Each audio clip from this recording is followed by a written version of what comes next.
L'heure de la revue de presse avec Natacha Polony. Bonjour Natacha. Bonjour Thomas, bonjour Julie, bonjour à tous. Ce matin, une de vos journaux, pendant que le président n'est pas là, ça s'agite et ça canarde même. L'opinion, fiscalité, les rois de l'impro. Le Figaro, justice, la droite veut en finir avec les lois Taubira. Le Parisien, Nicolas Sarkozy, il n'y a plus d'autorité de l'État.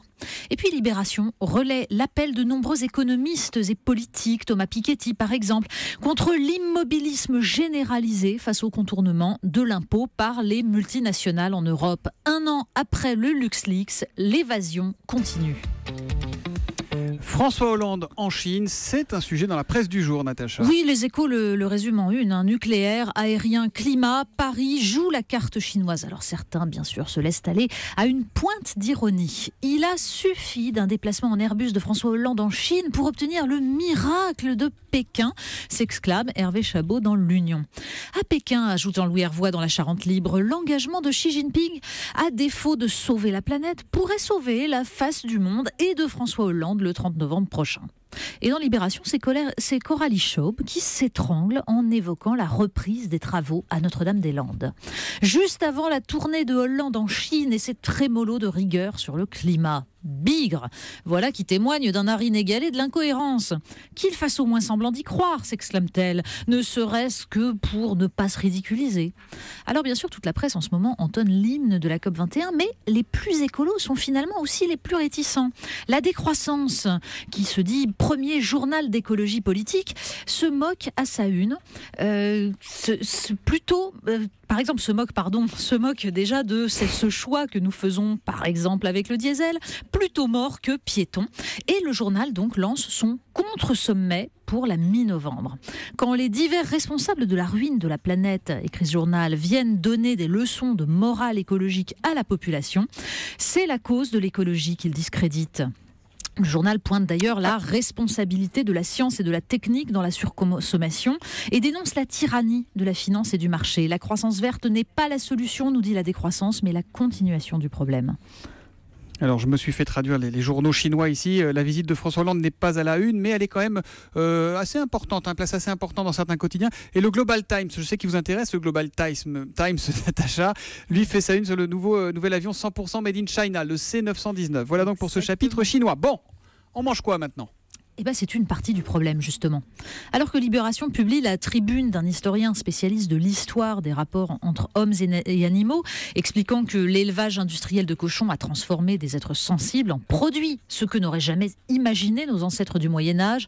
Vous vous rendez compte, martyriser des porcs pour gagner de l'argent, dit-il, c'était impensable pour eux. Pendant ce temps-là, le site Reporter, le site TE2RE à la fin, bien sûr, qui est un site formidable, enquête sur la nouvelle lubie nutritionnelle, l'intolérance au gluten. Comme dans tout bon polar, nous dit Reporter, le coupable n'est pas celui qu'on croit. Mais oui, ce nouveau mal, en fait, est la conséquence de l'industrialisation de l'alimentation. C'est le choix de blé mécaniquement panifiable qui a conduit à sélectionner des variétés dont le gluten est plus agressif. La parabole, d'ailleurs, serait applicable à une bonne part de notre alimentation. Alors, le Parisien nous raconte comment 30 collectivités, la première c'était Barjac dans le Gard, ont choisi de reprendre en main les menus des cantines scolaires, en créant par exemple une cuisine centrale, en se dotant de potagers bio, en embauchant un chef cuisinier qui réemploiera des œufs coquilles, c'est-à-dire en fait des vrais œufs tout simplement, ce qui a totalement disparu des cantines. Bref, des collectivités qui vont réapprendre à manger à nos enfants. Le combat pour la planète, il est là.